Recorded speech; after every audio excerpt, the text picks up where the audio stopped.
Hi, I'm your new English writing teacher. I'm going to teach you how to write in cursive. You can improve your writing easily. Just need to practice and follow some tips. Here I'm going to tell you how to improve your writing. Here we go. Okay. I'm going to start to tell you how to write uppercase letter A.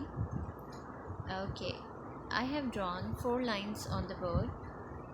On third line, you can put your pen, pencil, or whatever you have, marker, pointer, etc. Okay, come on third line. Come to the first line like this.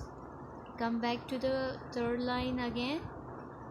Then come back to the second line. Make curve like this, and then stop.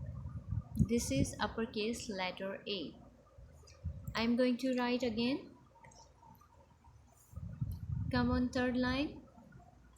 Come to the first line.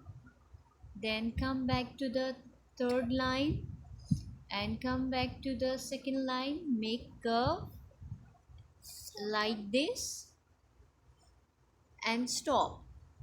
This is uppercase letter A. So in this video I told you how to write uppercase letter A. In next video I will tell you letter B. See you. Tata.